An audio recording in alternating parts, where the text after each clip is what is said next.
Hello and welcome back to the Working Class Hollywood podcast. This is season 2, the premiere episode. I am a little later getting back to this than I meant to be. I had every intention of starting to publish again in the fall after I wrapped up production on Vanderpump Rules season 8, but I didn't. Things were busy. They stayed busy. I was a little crazed. And then, honestly, I was just kind of enjoying having my evenings to watch movies and read books.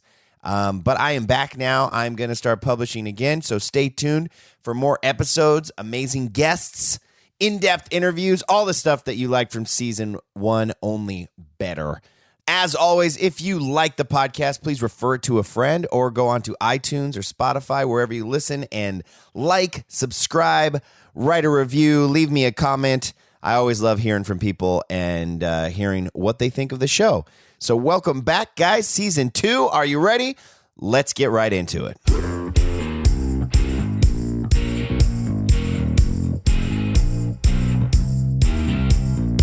Welcome to Working Class Hollywood. Conversations with people that make the movies, TV shows, and entertainment you love. If you're looking to break into or move up in the entertainment industry, or you're just a fan of content and want to hear about how it's made, this is the podcast for you. I'm your host, Jeremiah Smith.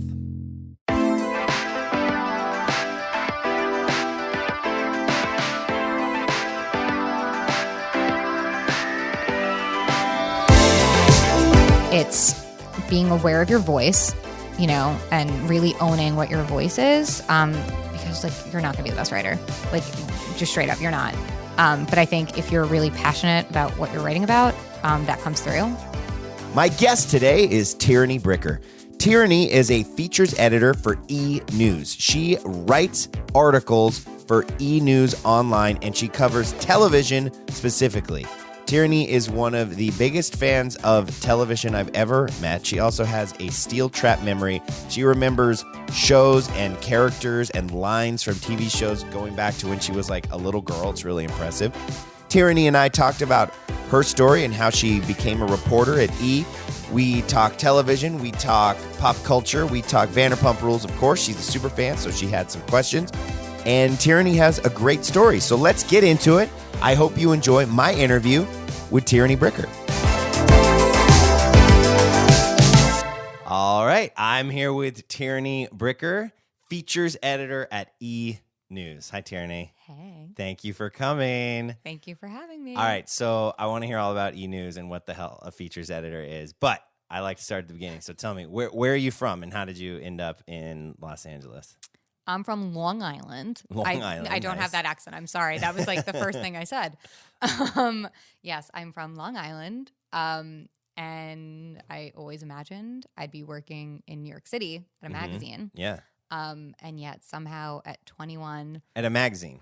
Yeah. Why were you why did you think you'd end up at a magazine? Fully a magazine. I think the industry was much different at that time. I graduated 2010. Which doesn't feel like that long ago, but the industry has changed so much and how we cover everything has changed. So my dream was either Entertainment Weekly or working with Kristen DeSantos at E! Watched with Kristen because I was an obsessive Lost fan. And I would go to EW for the crazy theories. Yeah. And then I would go to Kristen for my shipper. Oh my God, are Jack and Kate finally going to get together? And yeah, I was she tweeted one day that they were looking for interns. I had never been to California. And I came home from a night out. I was you know what? I'm just going to send my resume, send my cover letter. It was so cocky, my cover letter.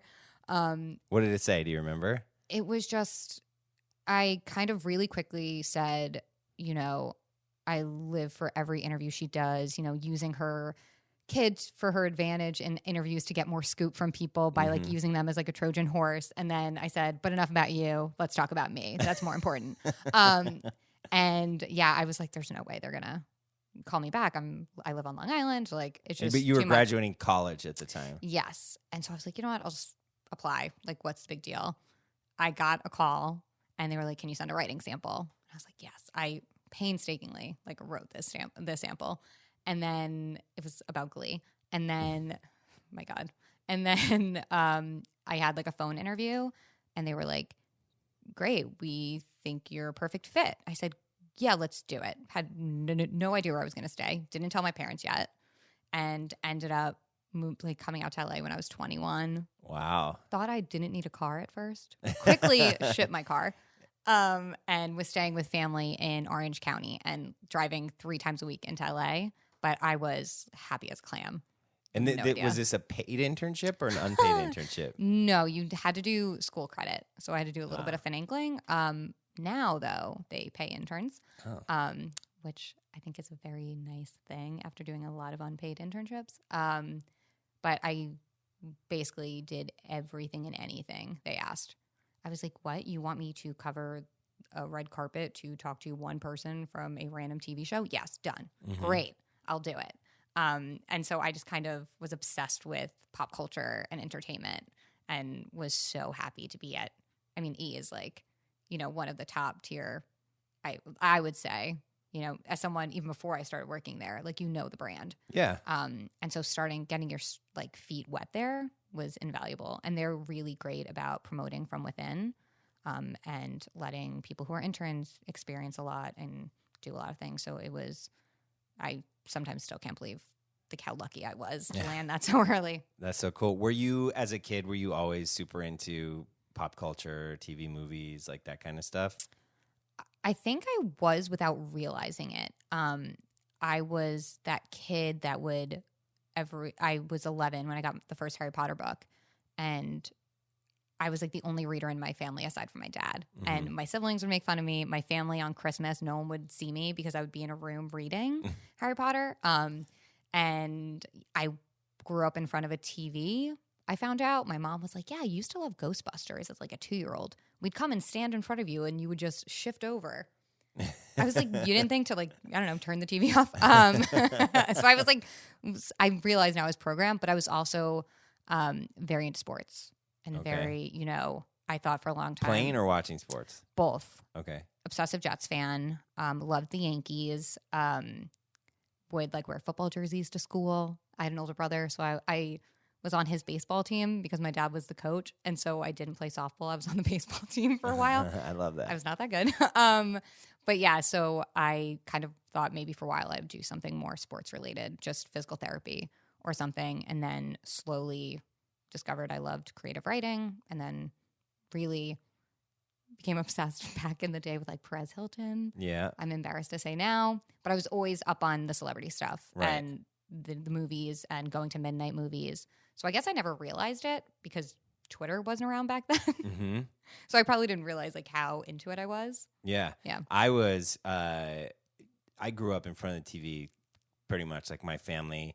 I remember like we'd come home from school. My mom would like be making dinner. My dad would get home. We'd eat dinner.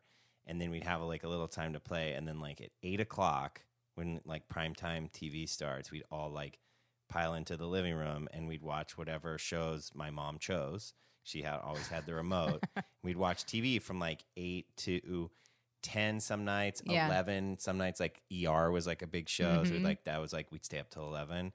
But yeah, it was just like 5 nights a week. If my parents are listening to this and they remember differently, I'm sorry. But like my memory is 5 nights a week. It was like 8 to 11. That was, you just watched TV. And that was like what you did as a family. And, like I felt like that's like what brought us together. And we talked about, that's when my parents come and visit. It's like, we're talking about like what shows we're watching and Game of Thrones or whatever. But I had a subscription to Entertainment Weekly from like the time I was like 12. And my mom subscribed to People magazine. So I would like sneak reads of like her People magazine stuff. So I feel like it was just always part of my upbringing. It's kind of like, it's good that like I had that now considering, what I do. So I feel like people in our industry either were not allowed to watch TV at all or were raised by a television. Right. There's no in between. Right. Like my roommate is a showrunner and she was not allowed to watch anything and used to sneak to her friend's house to watch Dawson's Creek. Meanwhile, the only TV show I was not allowed to watch, so random, my mom really did not like Singled Out on MTV. Oh, and funny. So my sister and I, because we always lost our remote in our shared bedroom, we would one of us would like sit right in front of the TV as we were watching it, and we heard our mom coming up the stairs. We would like hit the channel as fast as we could, like on the TV. That's funny. But I don't know. Wasn't there like any shows that your parents were like, yeah, no, you can't watch this? When I was younger, I remember we started watching The Simpsons when it first came out. Mm-hmm. And then I think like a couple seasons in, my dad was like, all right, we got to stop watching this show. Like it's too adult. They definitely, they didn't let me watch In Living Color, which I wanted to watch because it was like Jim Carrey and like, you know, Fireman Bill or whatever his character's name is. And all the kids at school were like doing impressions of like the In Living Color characters. And like, I wasn't allowed to watch that, but I would also sneak it. Of course. And MTV, they just said MTV was completely off limits, which is weird. I don't know. It's just you watch music videos now, especially from that era, and you're like, what's the big deal?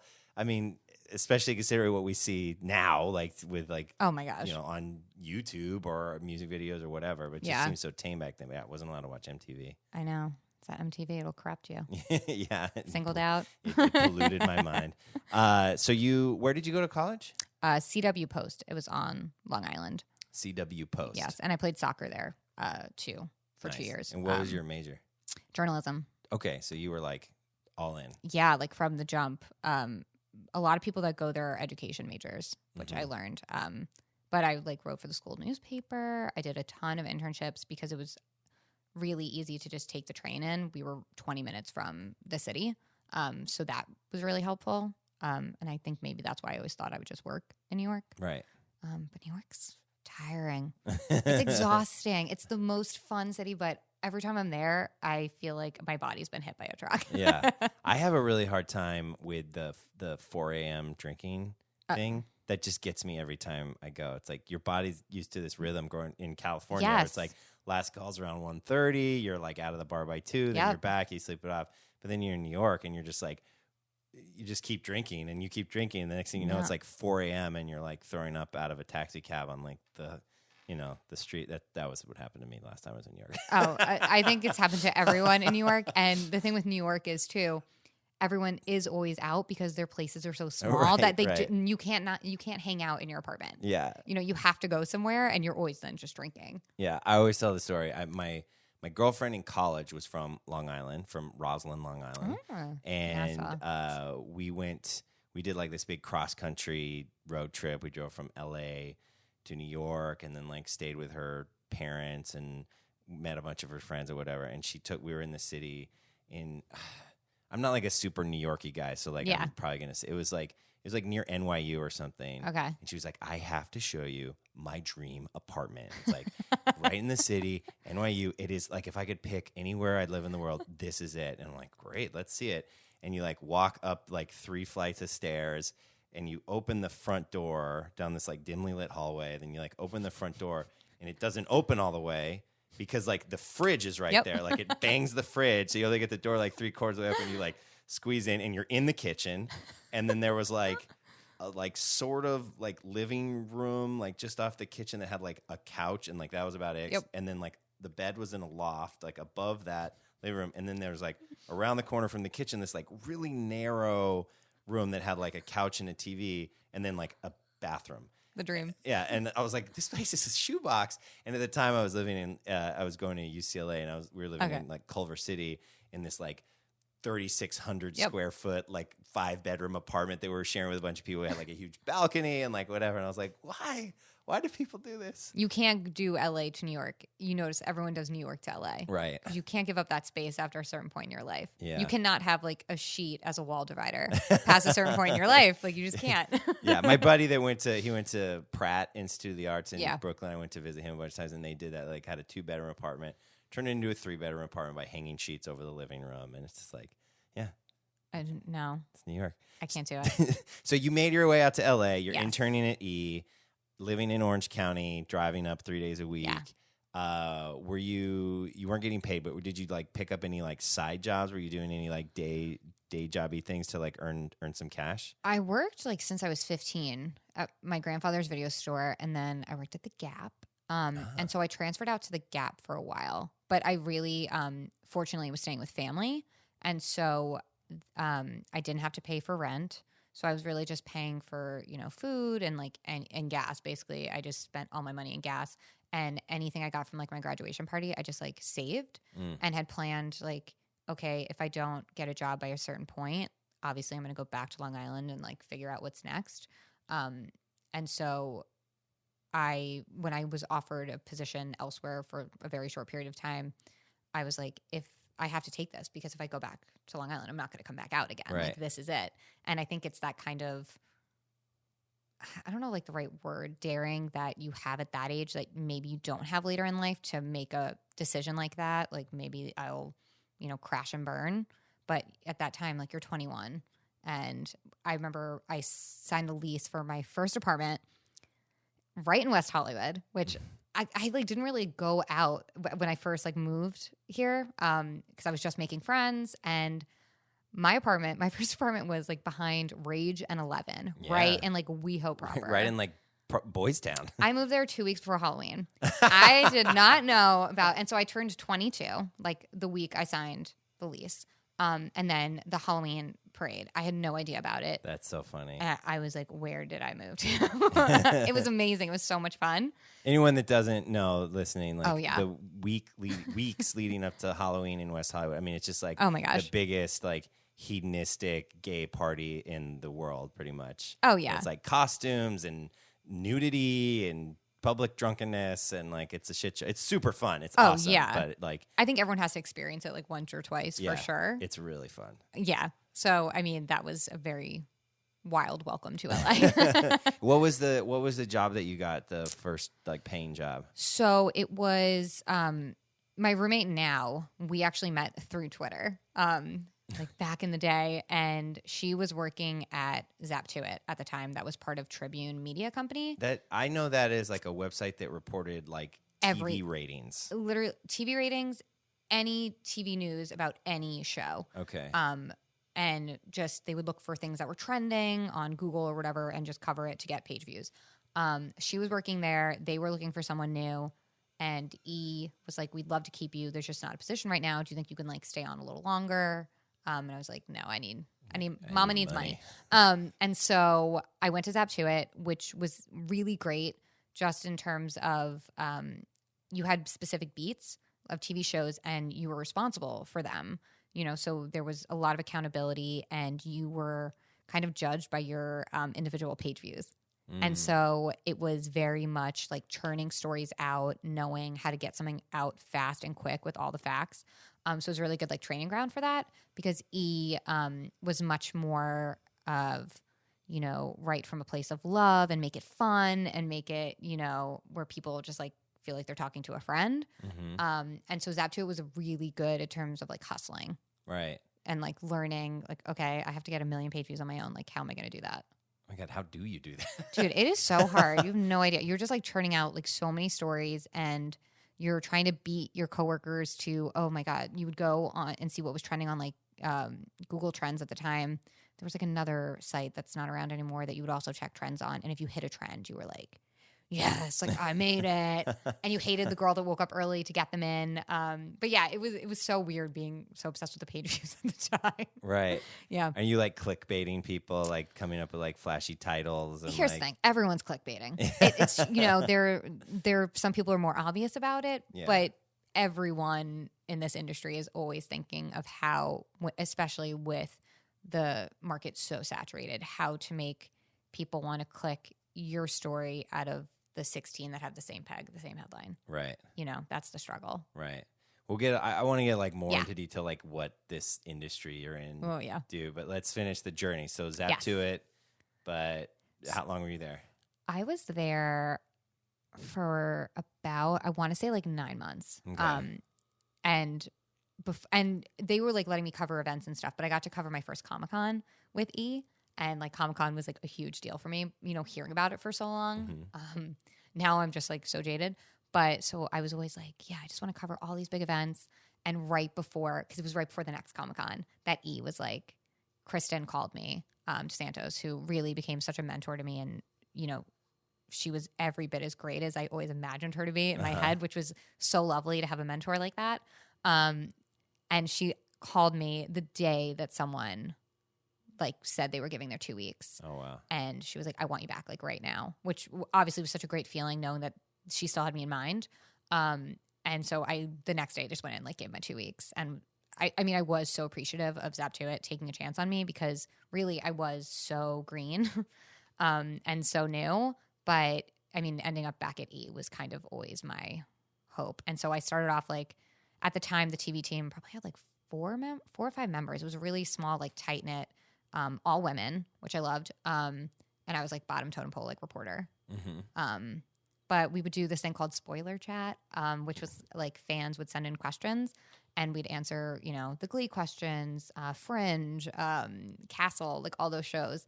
And so I was responsible for like going through casting sides, which, you know, you're not supposed to have. And scouring through any of our transcripts for like any little nugget, like, oh, episode 6 might feature a kiss between 2 of these characters, whatever. But I loved doing it. Yeah. So it was kind of just any and everything. So you're like covering TV. Specific, yeah. TV shows, though, also. So it's Yes. less the like, it's not like the Variety or Hollywood Reporter type news. It's like, oh, so-and-so inks a deal with this producer. Yes. It's like actual, like writing articles about actual content that you have seen or will see on a TV show. Which I'm so glad about because, listen, I am someone who checks Variety, Deadline, all of that every day, but it's not for The Voice. Mm-hmm. You know, it's for I need this news, and there's always, you know, at the end, this person is repped by this company, and this is repped by this. And we were more about, you know, exclusive scoops, exclusive sneak peeks, and then it was more just about like spoilers. Like back then, it was Michael Ausiello. I don't know if you remember. He was at EW. He's really great. He runs TV Line now. Okay. And Kristen. And they were like always battling for who would get, you know, this person's been cast on this show. And, you know, this couple's hooking up on Lost or whatever. And so we were much more about spoilers. Obviously, that's very much evolved. But that was definitely the industry back then. And not as much like celeb gossip either. So E covered that. But we were separate from that. Gotcha. Which I always said, I'm like, I don't really love that. And eventually it became a little bit tricky in terms of like the reality shows just because the lines would blur between, you know, they would say, well, TV should cover this Real Housewives couple divorcing because it'll eventually be on the show. Right. We're like, no. Like, you guys handle the divorce. We handle how it happens on the show. Gotcha. And so that's what I kind of loved because I only really care about, you know, the content on the show. And then I love to do like interviews with like executive producers and people behind the scenes at shows. Like, that's what, you know. So is it weird I'm interviewing you? You're like just dying to interview me. Yeah. Right now. Oh my God. Like I just love I just love people who are good at their jobs and like, you know, make good TV that I like am obsessed with. Well, like 100%. Let's flip the script. You can ask me all the Vanderpump questions you want. We'll get through. Well, I wanted to interview like for real, like where I can like write a story. Oh, because I have questions. Well, let's finish talking about you. This is your interview, Tierney. Oh no. Well, like one thing I'm thinking as you're describing this, like, you know, this was how long ago? Like you said, like 8 years ago or something. Yeah, like 2011. Okay, yeah. So I'm imagining back then there weren't a lot of outlets that were doing like content coverage and recaps and like this kind of stuff. It was like E was kind of one of, I mean, if the main place for that type of content, right? It was one of them. It was like EW TV Guide, like those kind of sites. It was one of the original major outlets that did this. Because now there is a fucking shit ton of websites and blogs and podcasts that are just dedicated to discussing. It's a lot. You know, shows, recapping shows. I mean, there's so much. Yeah, trust me, it's a lot. Even at work, I always feel bad for the reporting team when it's now all these Bachelor podcasts and they have to like listen to them on a weekly basis to pull like any newsy nuggets that we can write around. But back then it was so different just in terms of even how much more an exclusive photo or clip would matter. Mm-hmm. You know, you'd be like, no, we want the first look at, I'm trying to think of like, there was like a big like casting or something at this person, you know, making their debut on Grey's Anatomy. Now, I could get that exclusive and post it. Some rando on, Twitter, like XO, Meredith and Derek shipper XO, could repost it and get more traction on it than we would as the people who had the original content. Right. And so I think, Twitter really changed the game in terms of reporting. If you're ever on Twitter, and I think everyone listening to this probably would have interest in, during upfronts or during TCA. If you were following any TV reporters, they are all tweeting the same exact thing from the same exact room, and to me, I feel like upfronts and TCA in a way are a little outdated and haven't really updated with the times. Mm-hmm. And that's something that's interesting to me. It almost feels like it's just, well, this is the way it's always been. So, of course, like we have to do a TCA presentation for all of these shows debuting at mid-season. Right. But really, I don't know, like everyone's tweeting the same thing. Like you could just you basically could send out EPK. Everyone's getting the same bite. To me, I'm like, what's the point of that? Right. And at least we send a crew there to do like our own individual, like on-camera interviews. But people fly in from all over the country for this. And I'm like, to tweet about it. You can aggregate it. That's my thing. Someone not in that room could be covering it just as well as someone sitting in that front row. Right. So I find that still fascinating that it's still such a huge deal. Yeah. But I always loved getting that free breakfast. Good food. Is this the division that you're still in? This like TV coverage, or how has your job evolved? Like, what else have you done at E? So I kept like rising up through the ranks slowly within the TV team. And then Kristen's role evolved at E, just in terms of she was doing just more strictly on camera.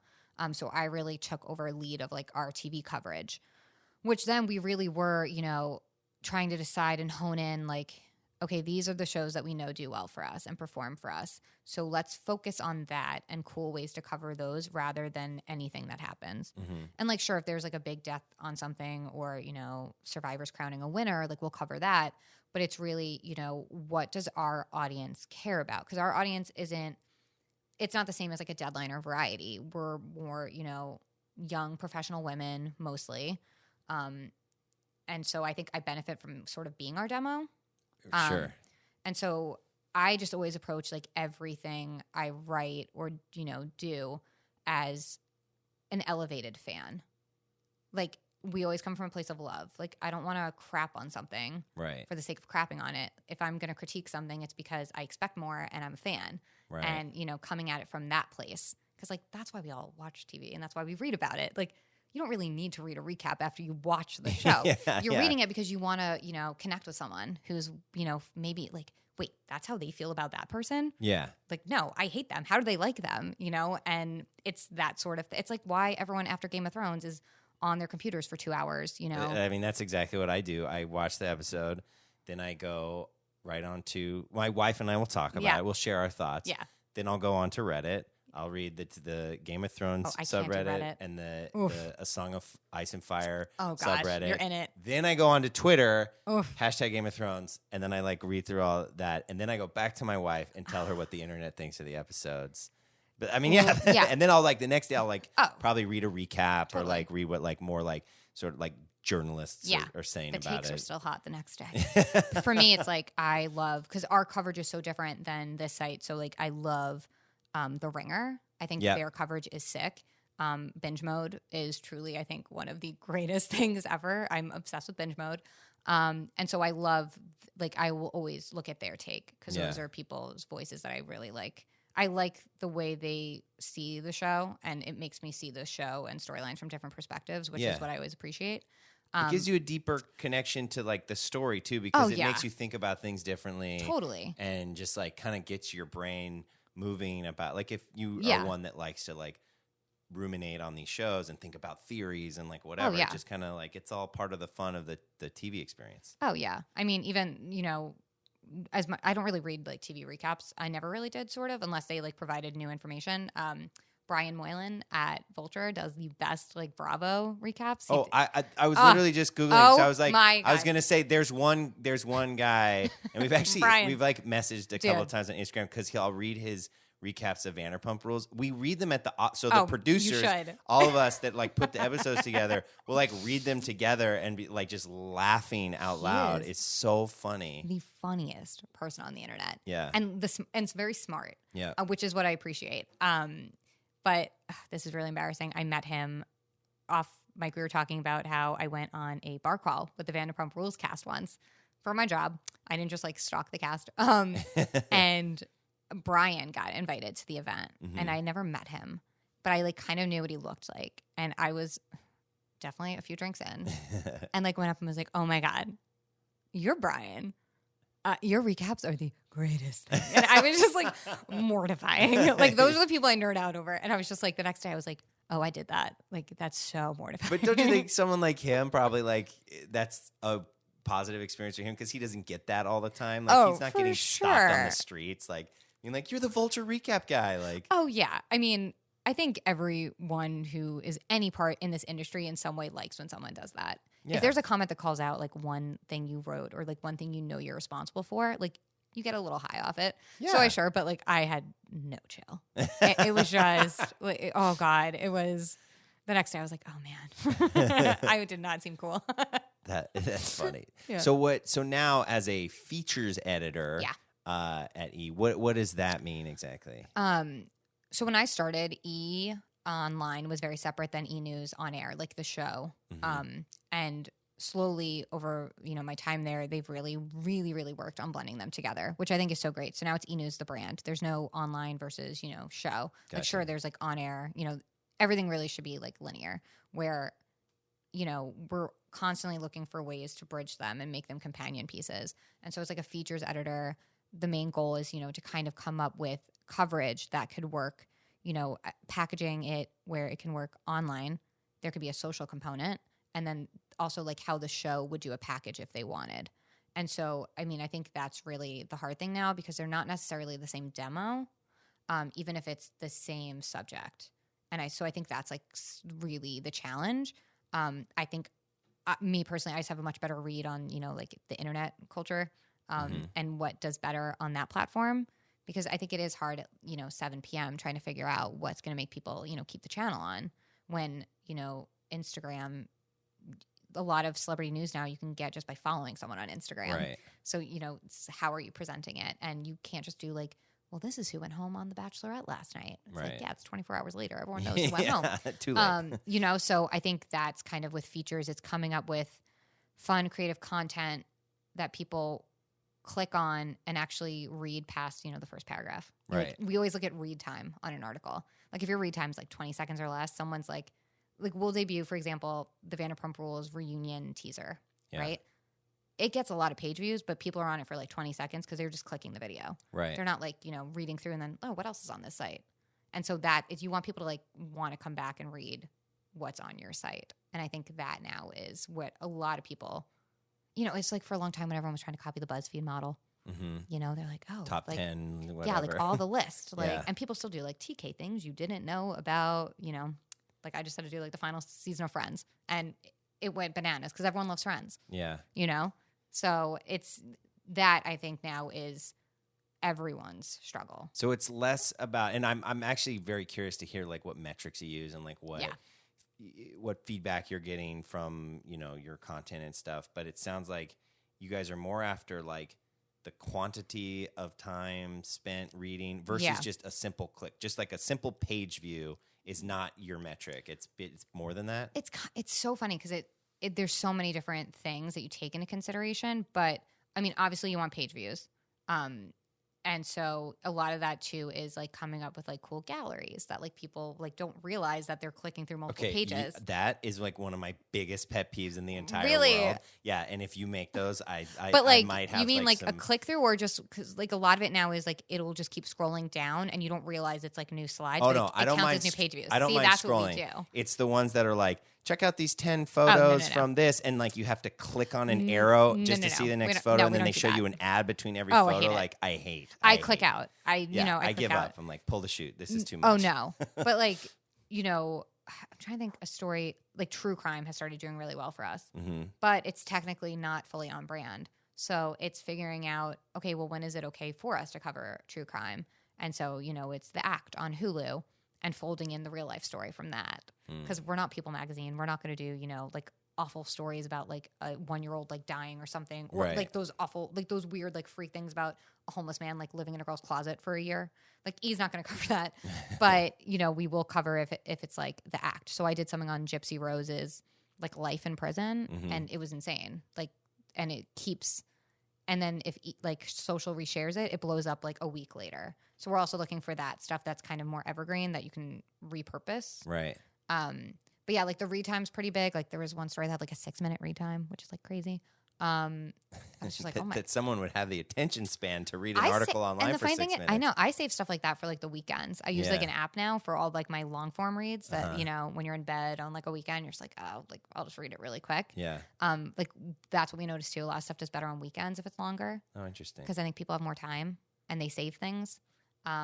So a lot of stuff now you'll notice like will go up on weekends, like more featurey stuff, not newsy stuff. Right. Yeah. Interesting. And how are you like, are you guys like sitting around like a newsroom, like pitching stories to each other? And there's like an editor that's like, yes, Tierney, go work on that. Like that's how I'm imagining, like just based on movies and TV shows. But how do you like actually decide what you're going to write about or like what's the process there? So when I was in charge of the TV stuff, we would do like a weekly meeting and we'd kind of look at, the month ahead, the season ahead, and people... there weren't like assigned beats because I didn't like people feeling, territorial over things. Like it's a team. Like everyone should be able to like pinch hit for someone, if they're out. Like, and I always wanted people to enjoy their vacation or whatever. But people did have certain shows that they knew really well and would write about. And I always think that leads to the best writing. So if, you're writing about Grey's Anatomy and, they're killing off, spoiler alert, like McDreamy, like, we have a content plan for that, and like the Game of Thrones finale, we have a content plan for that across the board. Like how is social going to cover it that day? Right. How is the TV team going to cover it? How's the features team going to cover it? Because it's very different things. So it's kind of looking at a calendar ahead and planning long term. You'll notice that like a lot with like anniversaries, like people are reuniting casts a lot. And it's like, yeah, that's because now we're doing like a year ahead calendar and we're looking ahead because, scheduling's hard, as you probably know. And it's like, okay, if, Cruel Intentions is turning 20 in March and it's January, like who could we book interviews with now and bank them? So we'll have a really good package for the show, but then can do, like secrets from the set that you never knew online. So it's really just like a lot of planning. I'm also kind of known as the girl that figures out really weird anniversaries because like everyone knows like, oh, Friends premiered, 15 years ago, like the finale aired 15 years ago today, but I am weird with like niche interviews, like anniversaries. Like do you remember Lindsay Lohan's Sex List that leaked? And In Touch was like unblurring names each week and they were famous guys. Yeah. I was obsessed with that story and it was like the 5-year anniversary in March. And so I checked back in with her entire list and it did really well because like no one else had that. But it was like, that's the pop culture weird stuff that I live for. Cause I was like, that was insane that a magazine did that only 5 years ago. Yeah. And was like threatening to unblur names, which they never finished the last 8, which I'm like, who were the 8? I still don't know.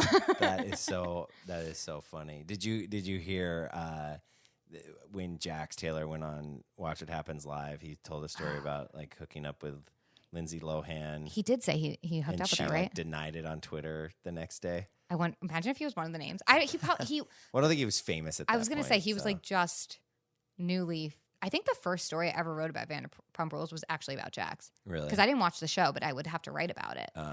Because I came to it later. And I think it was, it was after he stole the sunglasses and he went into SUR and I think Lisa fired him, sort of, or like put him on leave. And I was like, she like suspended him or something. What is this show? Like I truly was that's the moment that hooked you. Well, no, not even that. And then I saw a GIF. This is what got me to watch. I saw a GIF of the moment of Stassi saying, I don't know what I've done to you, but I'll take a Pinot Grigio. And I was like, I like her energy. And I was like sick. And I was like, I'm just going to start this. And everyone was talking about it. It's why people watch shows because you hear so many people talking about it. Right. You want to be part of it. Right. And now I'm that person's like, yes, you need to watch from the beginning. Like you must. I don't even know how he got to. Oh yeah, Jax. He wrote an article about him early on, but not about him and Lindsay Lohan. But I do remember that, and I definitely could see that happening. I mean, I feel like a few of the cast members have actually, like, even before the show, like, gone out with famous people, but won't name them. Well, they were, you know, in the like West Hollywood, like, oh yeah, you know, going out scene as like young model actor types. I'm sure there's like been several, you know, I mean, they were whatever models, right? Yeah, they Jax, were like Tom, Jax, Tom, were they probably the biggest modeling careers, if you want to call them that. I mean, but they did like real work, paid their bills with modeling. Stassi did some, Kristen did some, you know. But yeah, how much does because E's owned by NBC Universal, right? Like, do you guys get like special access to NBC Uni shows, or is there like some synergy that goes on for you guys to get content like about specific networks or something like that that are co-owned by NBC Universal? Sort of. I mean, we have to put a disclaimer in any, like, if I write a story about Vanderpump Rules, at the bottom we like have to do the disclaimer. Right. It's like when you read an article in the Washington Post about like Amazon.com, they're like, disclosure, Jeff Bezos owns the Washington Post. Oh my God, like, yes. Exactly. And so it's like that with like Sci-Fi, USA,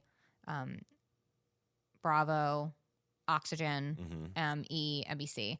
And yeah, like sometimes there actually are like specific teams now that kind of deal with that, because sometimes with TV, I was always worried about people questioning, like, because we would do like rapid fire reviews of all the new shows coming out. And I was always really nervous about, I mean, we're being honest, and like we never were like harsh on anything, but I always was nervous that like people reading it would be concerned that we were, you know, kid gloving it. And there is some like synergy within, like, there's a team now at E that kind of does handle that. Like there's also a team at E that specifically handles the E shows.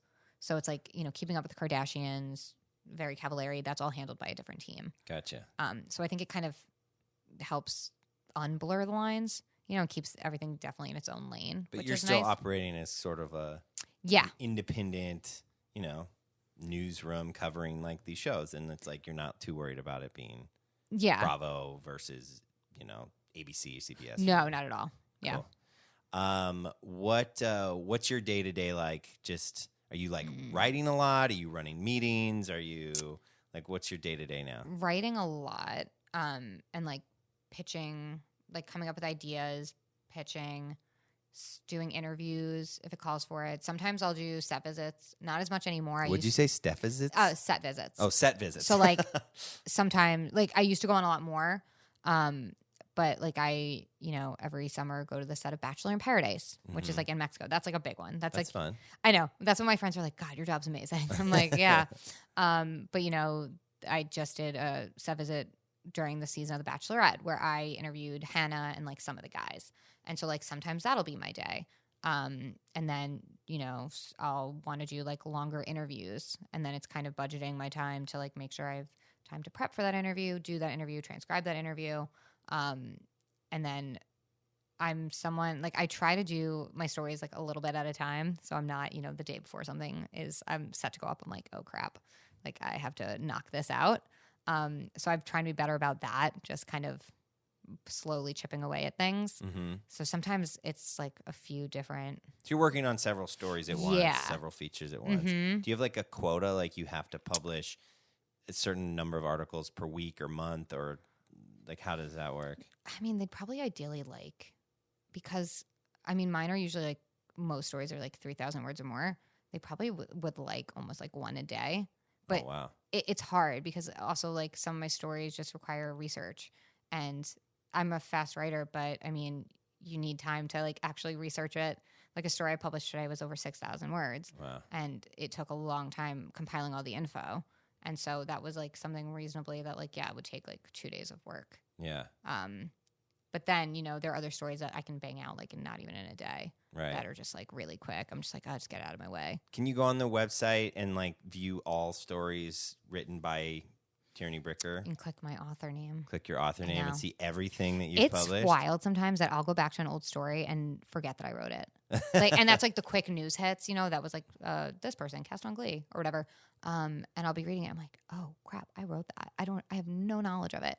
The ones I remember, the more either personal ones or the ones I'm like really proud of. That I'm like, oh man, yeah, like if I would share it on my own personal Facebook, that's when I know I like my own story. What are some articles that you're proud of? Do you remember? Oof. I mean, I really did love the one I wrote about going out with the cast of Vanderpump Rules about the bar crawl. Like I just did like our normal news stories, and then I survived a night out with the Vanderpump Rules cast because I mean that is an accomplishment. I will say that. And then like I kind of wrote a story more personal about why I was let down by the Parenthood finale, kind of stuff like that in terms of, you know, a storytelling choice they made that I thought, you know, kind of cheapened their like or lessened the impact that they had over the course of their series, stuff like that. I did an origin story for Southern Charm that I loved because I went there for a set visit and I talked to locals and I talked to, you know, who like my Uber driver like hated the show, but then I ran into these college kids when I was getting breakfast by myself and they were obsessed,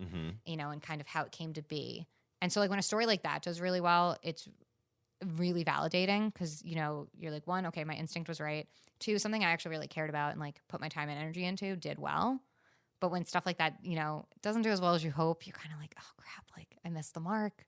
Kind of a bummer. Do you have like a benchmark, like as far as like what does it mean for a story to do well?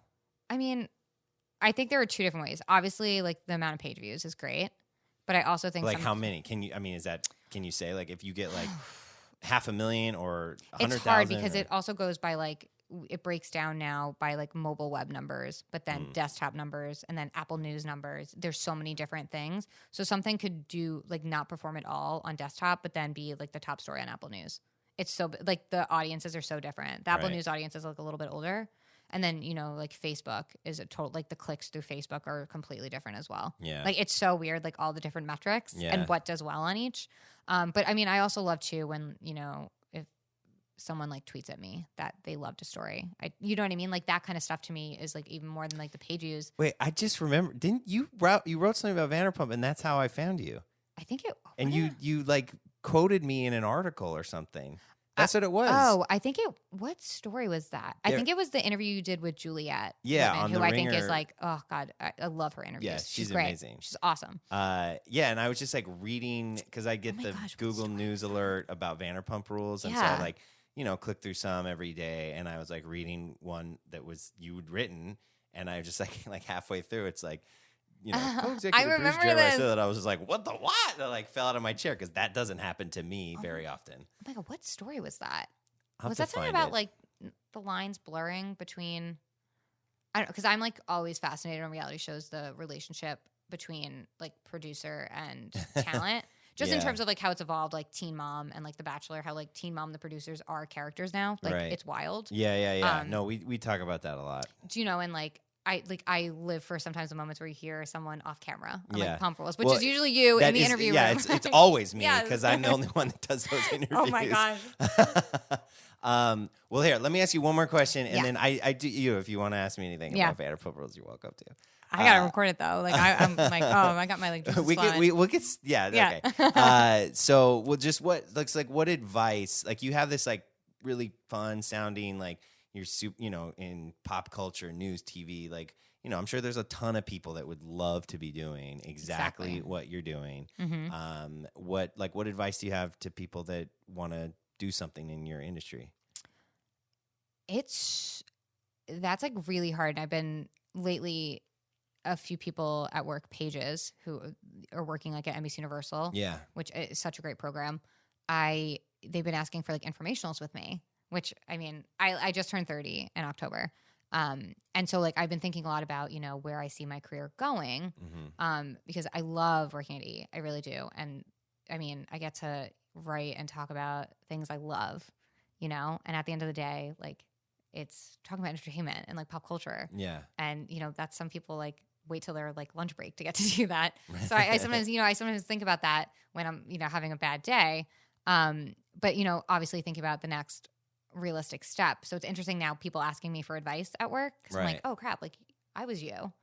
And I tell them honestly, try everything. Like really, really find what you love to do and learn a little bit of everything.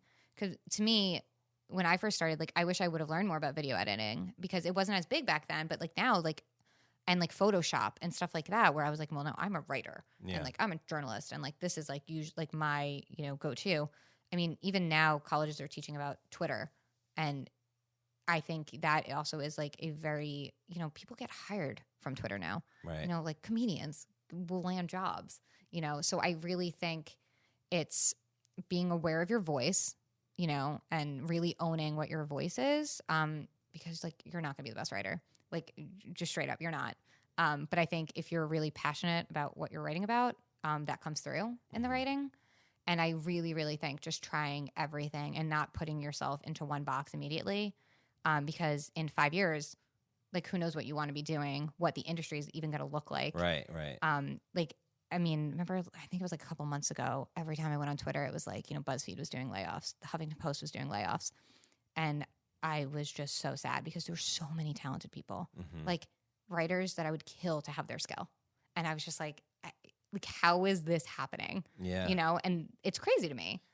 So I think really just, being open to trying anything, I think is the biggest advice. And I think that's for like anyone in any industry. Yeah, I think that applies across the board. Yeah. Like I just started, I just told my mom this, like I randomly just decided to do like yoga teacher training.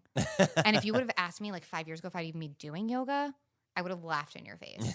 But now it's like, oh, like I'm passionate about this, and why, like I don't have to actually be a yoga teacher trainer. Yeah. Like a teacher.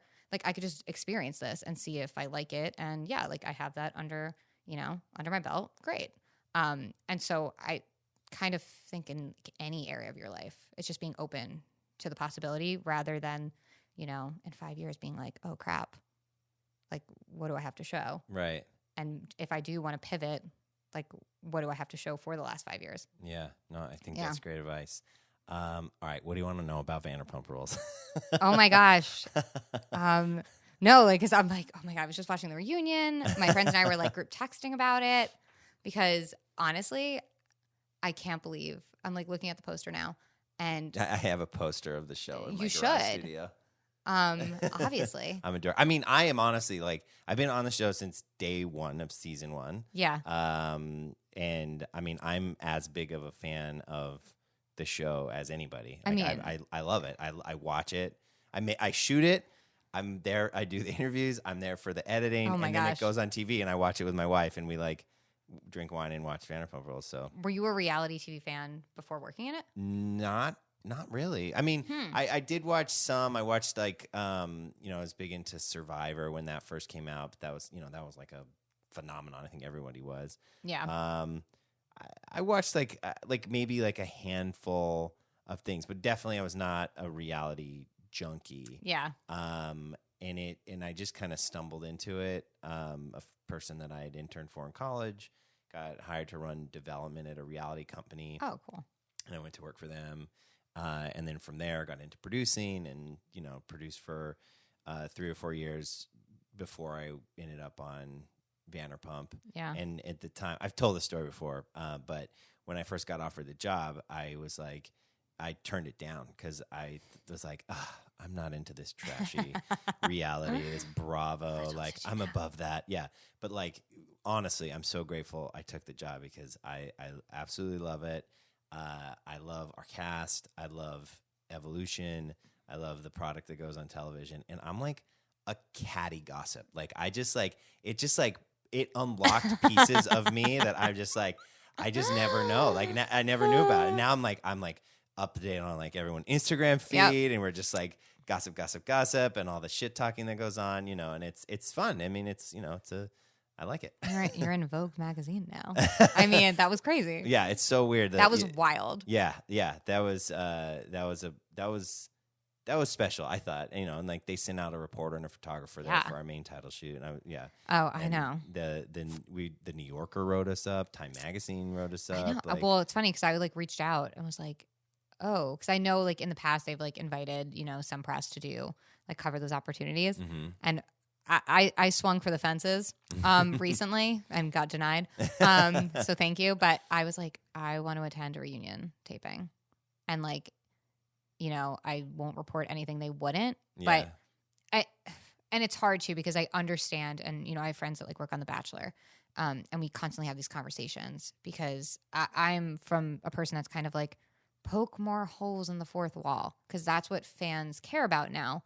But I also then see it from the other side where it's like, well, no, like we need that fourth wall because like, yeah, you say you want to see behind it, but then once it actually is taken down, like I do think there is a necessity to keeping a lot of it veiled. Mm-hmm. So, I mean, I understand that. Like, I mean, I loved when I could not believe The Bachelor let EW go for the first night, like last season. And I was like, I'm like, do you know how often I've asked for that? Like, that's been my dream. You know, if it's a respectable publication, they'll hold the story until after it airs or whatever, and they're not like blowing spoilers online. Well, exactly. And I think, but I also understand where for them, it's like, yeah, but like this is our job, and you know, I understand the struggle of it because it's like, yeah, if like someone wanted to come to E and like watch me all day, I'd be like I'm trying to do my job, and like I feel you, like, are you going to write about this? And so I understand that, but I do think more and more audiences are craving that like breaking of the fourth wall. Yeah, and like you notice it like when it happens on The Bachelor, it's like a huge deal. Like when Colton jumped that fence, right. Like for us, like that was massive. And like watching Chris Harrison like have to start jogging after him and go, oh my God, he just jumped like the effing fence. Like that was riveting television. Yeah. And it's something that they might not have shown like years ago. Right. So I do think like audiences are craving more of that. Like they love when like they hear like a producer off camera now, or even like, you know, more fun with the editing. Like clearly, yeah, we've let the fourth wall slip a little bit in episodes where you'll see a producer on camera hear the voice. Yeah. But like my favorite version is those.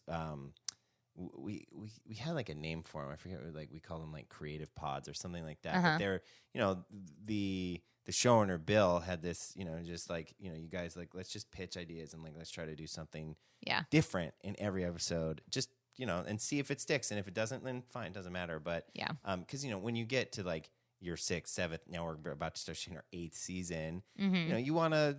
It's fun to mix it up a little bit, give the audience something a little different. And yeah, they're the ones where like, you know, there was like the 80s montage going into Pride, or like Stassi had like her, you know, video game bite where like they repurposed the footage and like made it look like an 80s video game, like those types of things. I loved Schwartz too when he was like running down the girls. I think that was last season though. Running down, he was like Stassi showed her. Oh yeah, like, that was one of the first ones, and that was one really of our, funny. That was one of our, I think our editors that pitched that. Yeah, it was good. And we're like, yeah, go for it. Like that sounds funny, and you know, Bravo went for it to their credit, and those are fun moments for sure. Well, it feels like it's even like trickling, like going now more into like the Real Housewives too. Like Beverly Hills did something kind of like that on. Do you watch Beverly Hills? A little bit. I worked on one season. Oh, you did? Yeah, I worked on. I forget which season it was. Season 6 or 8 or something. But the season they went to like Hong Kong. And, oh, okay. I think that was last season. 2 years ago, something. Isn't that when Erica, like some guy on a bike, cut her off? And it was like Pantygate. Like Erica wasn't wearing like underwear. Oh, with Dorit. With Dorit. It was like, yeah, it's Dorit's first season. Love Dorit. Yeah. She's so nice. She's so nice. Controversial hot take. I freaking love Dorit. I love Dorit. She's, oh God. She's lovely. Like, I get beautiful. surprised at like the way that, I mean, the fans don't like her. Like in person, she is like a lovely person. Fans She's are so shocking. nice. Fans, like, you never can really predict. Oh God, don't get me started on fans' reaction to our cast, to Vanderpump Rules. I mean, I know about the fan reaction. Also, like, I can show you my group text. It's like, we are very like a lot of us are a little all over the place in terms of, you know, like James, for example. Yeah. And, you know, Katie or a Lala. A lot of us are usually on the same page about like a Lala. Mm-hmm. And that's I think that's half the fun of reality TV is being able to like gossip and talk shit and follow them on Instagram and like text about them. My problem comes with just how vicious people get towards the cast members online, like directly going after them on their own Instagrams or tagging them in Twitter posts, because you know they're real people, like they're living their lives in it's crazy, like real brick and mortar houses with like moms and dads and dogs, and like so, and they read them. I was just gonna say they read the comments. They do, and so like, you know, I'm sure it feels very easy and you know, consequence free for someone that's watching the show in Sandusky, Ohio, to like tweet at Music Kills Katie, oh my God, you're a fat bitch. You should go kill yourself because Schwartz will never love you, whatever. Ha ha ha. And then like they get, a handful of likes and they move on with their day. But like for Katie, like one of those tweets may not affect her. But like if you see that written 300, 500, 1,000 times, I mean, they're not bulletproof. Like that starts to like sting and hurt. And like, and that is, I think, probably the hardest part of being on a reality show.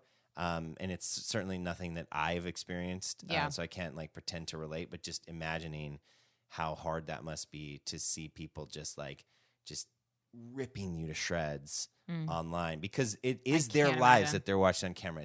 They're not fake storylines. They're not like, we're not like coming up with bullshit and being like, oh, just pretend to fight with your friends, or like we'll just pretend that Schwartz cheated on you or whatever. Like that like is really, really their life. So to put it out there publicly, which is what they sign up for, obviously. But then to have people just like destroy them and so aggressively, I think that's the hardest part for them, and I feel bad for them because it's like, I know it hurts, especially the girls. I feel like the girls get it more. I mean, Jax goes back at them, but I'm just like, Jax, no. Yeah, he needs to delete Twitter.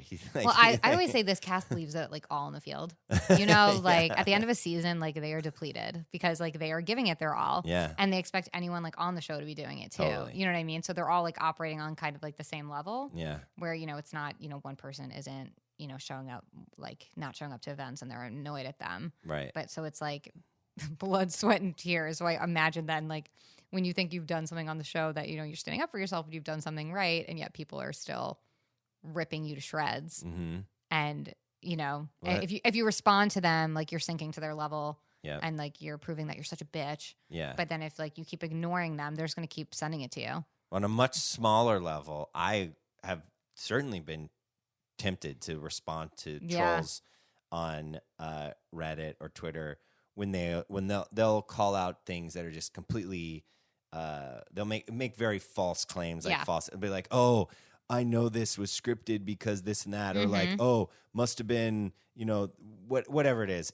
Like I'll be like, oh, I can tell you actually what happened there, but it's like I can't do that. Once like, you respond, I trust me. I mean, in a very, very small way, I've like sometimes dealt with that with like stories I've written, or like, a section of fans think that, like when I covered Gossip Girl back in the day, there was just a faction of fans that thought I hated Chuck and Ed Westwick, and they like hated me because they were just like, you have this bias against him. Like, why? Like they would tag like my boss and stuff and be like, she shouldn't be covering the show if she can't like see it clearly, like crazy stuff.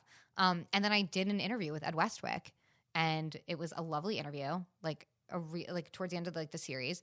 And they were like, oh my God, like she managed to do a good interview. And I was like, yeah, I'm doing my job. Like it's just like baffling to me that like, and they'll like tag you people, especially like on reality shows, and talk about them as if they're not on it. Right. And like be talking to their friends, or like comment on their post and tag their friends and say something. Yeah. And I'm like, you do know, like, you're tagging them, right? And they can read it. It's wild to me, like, how willing people are, like, and just don't give a shit. Yeah. Like, they don't even care. I know. And it's kind of the dark underbelly to this. And you can't win. You honestly can't win, though, because if you engage, you're just egging them on. You're giving them what they want. But if you ignore it, there's a part of you that's just like, I know I got to rise above. Like, I got to take the high road. Right.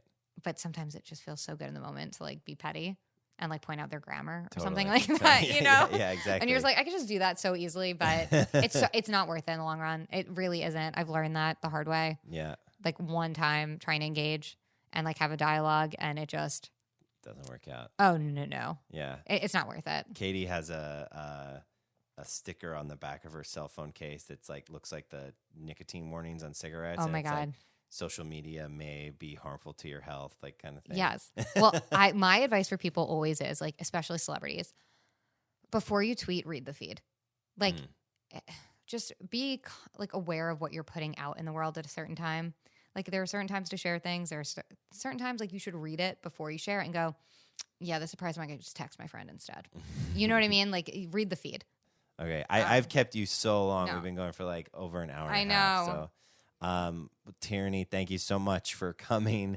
Thank you. You are so fun and so amazing, and I really appreciate you coming out. I thank you for the invite, because when I saw other people you've had, I'm like, God, I'm not stacking up, but thank you. You definitely stack up. Thank you. Thank you. All right, that was my interview with Tierney Bricker. Thank you guys so much for listening, and a special thank you to all of those friends and colleagues that encouraged me to get back at it, tell me that they were missing the podcast episodes and they wanted to hear more interviews. So thank you to you guys for giving me the kick in the ass I needed to get moving again. Guys, if you like what you hear, if you like this podcast, please tell a friend, refer it to someone, or go on to iTunes or Spotify, wherever you listen, and subscribe. Leave a comment, leave a rating, give me 5 stars, whatever you think. The feedback really helps. It helps grow the podcast and get it into more people's ears. I will be back with more episodes coming up in the future, so stay tuned, and I will see you guys next time.